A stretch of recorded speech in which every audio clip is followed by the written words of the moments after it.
Assalamualaikum warahmatullahi wabarakatuh. Izin memperkenalkan diri, Taruna Utama Nabil Naufal, STB 3986, Prodi Teknik Pemasyarakatan A. Pada kesempatan kali ini saya akan mereview jurnal yang berjudul Leadership. Pembahasan yang akan dibahas yaitu yang pertama latar belakang, yang kedua tujuan penelitian, yang ketiga pembahasan, yang keempat kesimpulan. Latar belakang. Kepemimpinan saat ini mengatakan bahwa tujuan kepemimpinan tidak berubah, tetapi kepemimpinan baru perlu menerapkan tujuan tersebut secara elektronik pada tim virtual yang dimediasi komputer yang tersebar di ruang dan waktu. Apa yang sangat berbeda adalah bahwa e-leader mungkin tidak pernah secara fisik bertemu dengan satu ataupun pengikut, dan media komunikasi utama adalah komputer. Paradigma baru memberikan berbagai peluang baru. Kemampuan untuk menggunakan bakat dimanapun itu ada, kesempatan untuk meningkatkan kinerja organisasi dengan membentuk tim multifungsi lebih baik, dan untuk meningkatkan kepuasan pelanggan yang lebih baik dengan menggunakan metodologi ikuti matahari, yaitu kemampuan untuk menggunakan pemotongan biaya dan ruang lingkup untuk manajemen pengetahuan yang lebih baik. Ini dapat berdampak positif pada keunggulan kompetitif organisasi. Namun, e-leader juga memiliki tantangan baru, yaitu bagaimana menjembatani jarak fisik dari pengikut, bagaimana berkomunikasi secara efektif dengan anggota tim yang berjauhan, bagaimana menyampaikan antusiasme dan menginspirasi pengikut secara elektronik, bagaimana membangun kepercayaan dengan seorang yang mungkin tidak pernah melihat pemimpinnya, dan seterusnya. Artikel tersebut membahas keterampilan baru, apa yang mungkin dibutuhkan e-leader untuk sukses. Ini juga memeriksa konsep tim virtual dari berbagai sudut, struktur, komunikasi, derajat virtualitas, masalah multibudaya, pembangunan kepercayaan, masalah etika, dan sebagainya. Tujuan penelitian. Artikel ini dimaksud untuk meninjau literatur yang sudah ada seputar kepemimpinan dan konsep tugas tim virtual. Pembahasan. Kepemimpinan. Zakaro dan Bader mencatat bahwa pemimpin organisasi saat ini bergulat dengan dua kekuatan yang saling terikat. Yang pertama, semakin menyebarnya divisi dan sub-unit pelanggan, pemangku kepentingan, dan pemasok organisasi secara global. Dan B, ledakan eksponensial dalam teknologi komunikasi yang menyebabkan frekuensi interaksi harian yang lebih besar dengan rekan kerja, bawahan, dan bos, tersebar secara geografis. Sebagai reaksi terhadap perubahan ini, ilmuwan organisasi mulai berbicara tentang leadership untuk merujuk pada pemimpin yang melakukan banyak proses kepemimpinan sebagai dasar melalui saluran elektronik. Organisasi dan jangkauan mereka yang semakin global, dalam waktu dekat, kepemimpinan elektronik akan menjadi rutinitas daripada pengecualian dalam pemikiran kita tentang apa yang merupakan kepemimpinan organisasi. Avolio, Kahai, dan Dodge meninjau literatur yang ada untuk mencapai kepemahaman yang luas tentang apa yang merupakan kepemimpinan dalam organisasi. Artikel ini merupakan salah satu contoh pertama dari penggunaan istilah kepemimpinan.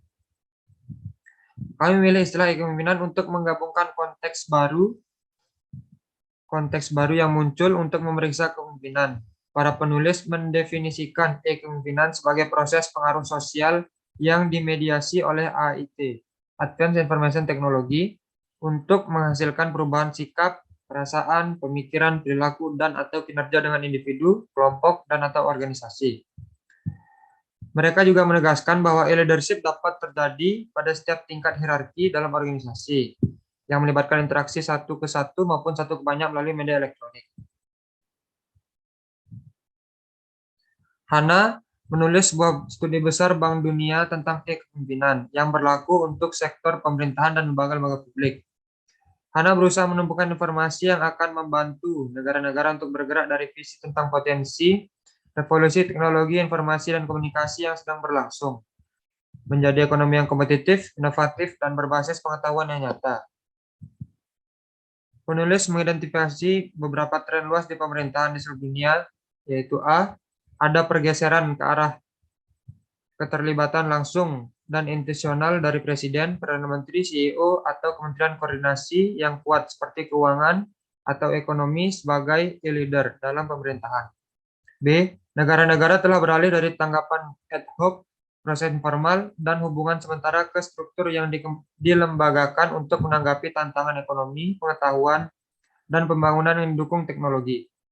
C. Banyak negara memilih untuk membentuk badan TIK nasional yang independen dan kuat, yang melapor langsung kepada Presiden, Perdana Menteri, atau setara, dan sebagai program e-government, memegang dan matang.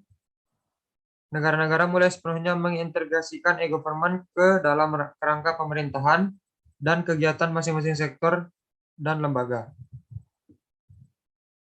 Tim dan tenaga kerja virtual. E-kepemimpinan sebagian besar tentang kebutuhan untuk memimpin tim yang tersebar secara geografis yang disebut tim virtual.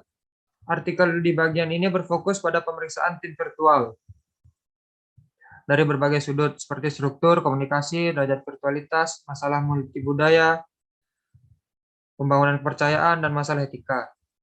Zakaru dan Bader mencatat bahwa tim virtual adalah frasa yang baru-baru ini masuk secara mencolok ke dalam leksikon kepemimpinan kami. Para penulis meneliti tren ke arah pembentukan e-tim yang dapat menjangkau jarak dan waktu untuk menghadapi tantangan yang harus ditangani oleh sebagian besar organisasi lokal dan global. Berfokus terutama pada persamaan dan perbedaan antara tim fisik, yaitu tim tatap muka, dan tim virtual, dengan referensi khusus pada efektivitas tim. Seperti yang ditegaskan penulis, istilah virtual menyesatkan karena menunjukkan tingkat ketidaknyataan, seolah-olah tim seperti itu hanya ada di dunia bawah elektron. Tim virtual adalah tim nyata dengan orang-orang nyata, memiliki semua karakteristik, tuntutan, dan tantangan dari tim organisasi yang lebih tradisional, kecuali bahwa A. Anggota bekerja di tempat kerja yang terpisah secara geografis, atau mereka mungkin bekerja di ruang yang sama tapi pada waktu yang berbeda. Dan B. Tidak semua interaksi dapat terjadi secara eksklusif melalui media elektronik, karena mungkin ada cakup banyak interaksi fisik dari waktu ke waktu. Tetapi kenyataan baru adalah bahwa kita sekarang memiliki e-leader yang sekarang memimpin entitas organisasi baru yang disebut tim. Tim ini memiliki dua fitur penting dan unik yang lebih disukai daripada tim tradisional, dan memberikan keunggulan kompetitif bagi organisasi yang dapat mempekerjakan mereka. Teknologi. Tim virtual dihubungkan oleh teknologi informasi dan komunikasi, dan semua interaksi antara anggota tim virtual serta dengan pemimpin mereka dimediasi oleh komputer. Artikel-artikel di bagian ini membahas beberapa aspek teknologi, yaitu Penamora, Hussein Fathafkar, dan Benjamin mempresentasikan arsitektur perangkat lunak untuk kolaborasi virtual generasi berikutnya di antara tim yang tersebar secara geografis. Secara khusus, arsitektur perangkat lunak membahas lingkungan rekayasa bersamaan untuk membantu insinyur dan desainer berkolaborasi secara efektif di ruang virtual. Penamora dan kawan-kawan membahas penelitian dalam kerja kolaborasi yang didukung komputer berdasarkan berbagai model interaksi kelompok, teori komunikasi sosial, teori negosiasi, dan konsep kecerdasan buatan terdistribusi. Para penulis menggambarkan arsitektur konferensi terdistribusi yang disebut sistem interaksi dan sinkronasi agen kolaboratif Cairo, yang bertujuan untuk mengelola interaksi virtual antara desainer dan insinyur dalam pengaturan pertemuan desain terdistribusi. Teknologi ini mendukung interaksi multimedia melalui jaringan komputer dari jarak jauh dan memungkinkan anggota tim virtual untuk berinteraksi dengan cara yang kaya media. Sistem media menyediakan sinkronisasi media dan sinkronisasi agen. Oleh karena itu, memastikan bahwa semua informasi yang dipertukarkan antara pengguna disinkronkan dan juga menjamin penataan dan kontrol yang efektif dan konferensi terdistribusi. Sampai pada kesimpulan, tujuan kepemimpinan tidak berubah, tetapi media baru untuk mengimplementasikan tujuan telah muncul. Tujuan fundamental kepemimpinan masih sama dan terus membahas isu-isu visi, arah, motivasi, inspirasi, kepercayaan, dan lain-lain. E-leadership adalah paradigma kepemimpinan baru yang mengharuskan pemimpin untuk mencapai tujuan kepemimpinan tersebut di media komputer. Dengan tim virtual, dengan tim virtual yang tersebar di ruang dan waktu. Media utama komunikasi antara pemimpin dan pengikut adalah salon elektronik yang didukung oleh komputer. Apa yang sangat berbeda adalah bahwa e-leader mungkin tidak pernah secara fisik bertemu dengan satu atau lebih pengikut. Paradigma baru memberikan banyak peluang baru, serta sejumlah tantangan baru. Sekian pemaparan yang bisa saya sampaikan, kurang lebihnya mohon maaf. Wassalamualaikum warahmatullahi wabarakatuh.